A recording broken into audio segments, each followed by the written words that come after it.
Chicken তো অনেক রকমভাবে খেয়েছো, একবার এরকমভাবে বানিয়ে দেখো। খেতে কিন্তু অপূর্ব লাগে, আর অনেক কম মশলায় রান্নাটা তৈরি হয়। So hello everyone, welcome to Moumita stream. আজকের রেসিপি চিকেন পাটিয়ালা। এখানে আমি 1 কেজি চিকেন নিয়ে নিয়েছি। প্রথমে চিকেনটাকে ম্যারিনেট করে নেব। চিকেনে দিয়ে দিচ্ছি 1 চামচ নুন, 1.5 চামচ আদা রসুন ও কাঁচা লঙ্কা বাটা। আমি আদা রসুন ও কাঁচা লঙ্কা মিক্সিং জারে একসাথে পেস্ট করে নিয়েছি। 3 চামচ ফ্যাটানো টক দই আর 1 চামচ গোলমরিচ গুঁড়ো। এগুলো হাত দিয়ে ভালো মতো মাখিয়ে নেব আর রেস্টে রেখে দেব 20 মিনিটের জন্য।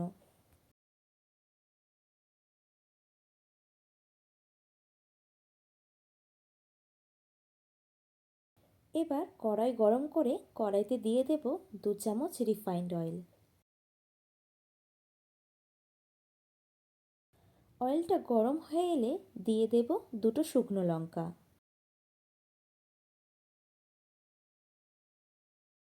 লঙ্কাটা থেকে হালকা সেন্ট বেরিয়ে এলে দিয়ে দেব ক্যাপসিকামের টুকরো। ক্যাপসিকামটাকে আমি ট্রায়াঙ্গেলে কেটে নিয়েছি। আর দিয়ে দিচ্ছি পেঁয়াজের টুকরো। দিয়ে দেব 3টে কাঁচা লঙ্কা ও অল্প নুন।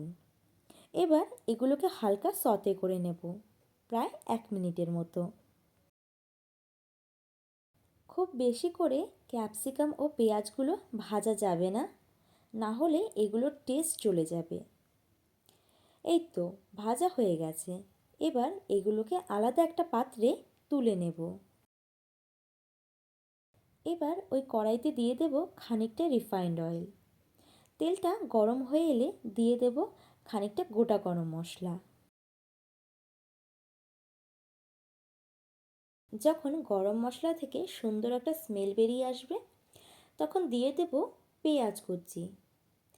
এখানে মাঝারি সাইজের 3টে পেঁয়াজ রান্নায় আমি ইউজ করেছি।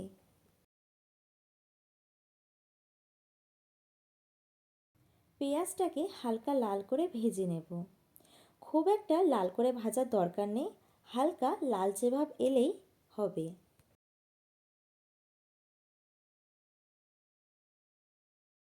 দেন এতে দিয়ে দেব টমেটো। মিডিয়াম সাইজের 2টো টমেটো ছোট ছোট করে কেটে রান্নায় ইউজ করেছি। টমেটোটা হালকা নাড়িয়ে দিয়ে দেব স্বাদমতো নুন। নুনটা এখন দিচ্ছি যাতে টমেটোটা তাড়াতাড়ি গলে যায়। আর অবশ্যই নুনটা বুঝে দিও, কারণ মাংসতে প্রথমেই কিন্তু নুন ব্যবহার করা হয়েছে। টমেটোটা অনেকটাই গলে গেছে। এবার দিয়ে দেব আগে থেকে ম্যারিনেট করা মাংসটা।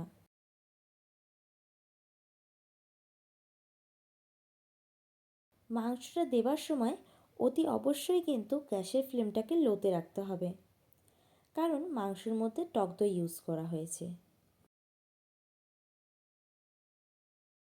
টক দইটা একবার অ্যাডজাস্ট হয়ে গেলে ফ্লেমটা হাই করে দিও। মাংসটা সব কিছুর সাথে খুব ভালো মতো মিশিয়ে নেব। দেন গ্যাসটাকে হাইতে রেখে মাংসটা 3 মিনিট কষিয়ে নেব।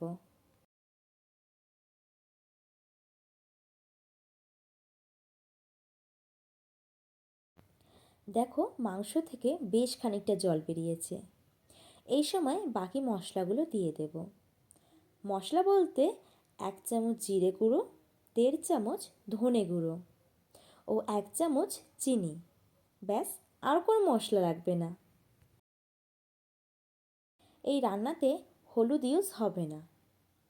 এবার মাংসের সাথে মশলাগুলো খুব ভালো মতো মিক্স করে নেব। আশা করি দেখে বুঝতেই পারছো কতটা কম মশলায় এই চিকেনটা রান্না হচ্ছে। আশা করি দেখে বুঝতেই পারছো কতটা কম মশলায় এই চিকেনটা রান্না হচ্ছে। যারা হেলথ কনসিয়াস আছো তাদের জন্য কিন্তু এই রান্নাটা বেস্ট। জাস্ট তোমরা অয়েলের পরিমাণটা আর একটু কমিয়ে দিও। এটা কিন্তু যতটা কম মশলা হয় ততটাই কিন্তু খেতেও দুর্দান্ত হয়। মাংসর সাথে মশলাগুলোকে খুব ভালো মতো মিক্স করে নেওয়া হয়ে গেলে মাংসটা ঢাকা দিয়ে 3 মিনিট কষিয়ে নেব। আর অবশ্যই কিন্তু এই সময় গ্যাসের ফ্লেমটাকে হাইতে রাখতে হবে। দেখো মাংস থেকে কতটা পরিমাণে জল বেরিয়েছে। আমি কিন্তু রান্নায় 1 ফোঁটা জল ইউজ করিনি। আর এই জলেই মাংসটাও সেদ্ধ করব। এখানে আলাদা করে আমি জল অ্যাড করব না। আবারও মাংসটাকে ঢাকা দিয়ে দেব যাতে প্রপার সেদ্ধ হয়ে যায় মাংস।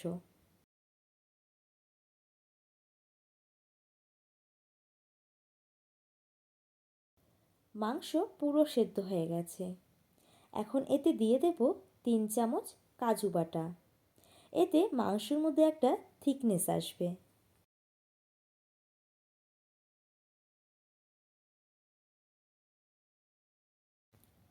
কাজু বাটাটা মাংসের সাথে ভালো মতো মিক্স করে নেব। দেন আবারও 2 মিনিট আমি মাংসটা ফুটিয়ে নেব। এতে দেখবে মাংসের যে ঝোলটা আছে ওটা খানিকটা ঘন হয়ে আসছে। কারণ এই চিকেনের রেসিপিটাতে খুব একটা ঝোল থাকে না। এই রান্নাটা যদি চাও তাহলে ফ্রাইড রাইস, নান, পরোটা এগুলোর সাথে সার্ভ করতে পারো, খেতে কিন্তু দুর্দান্ত লাগবে।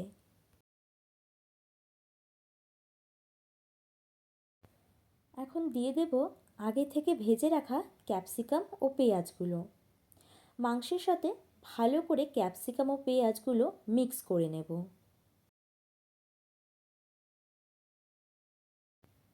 দিয়ে দেব খানিকটা কাস্তুরি মেথি, যেটা হাত দিয়ে একটু ঘষে দেব যাতে ফ্লেভারটা আরও ভালোভাবে আসে। আর অবশ্যই রান্নাতে একটু কস্তুরি মেথি ব্যবহার করো, তাহলে কিন্তু রান্নার টেস্টটা আরও দ্বিগুণ হয়। সবশেষে দিয়ে দেব 1 চামচ গোলমরিচের গুঁড়ো। ব্যাস, তাহলেই তৈরি চিকেন পাটিয়ালা। রিকোয়েস্ট করব এই রেসিপিটা অবশ্যই একবার বাড়িতে বানানোর জন্য। অনেক রকমের তো চিকেন খেয়েছেন, একবার এরকমভাবে বানিয়ে খেয়ে দেখুন, সত্যি বলছি অপূর্ব লাগে। যদি এই রেসিপিটা তোমাদের জন্য হেল্পফুল হয়ে থাকে তাহলে ভিডিওতে একটা লাইক দিয়ে যেও। আর চ্যানেলটাকে সাবস্ক্রাইব করতে ভুলো না কিন্তু।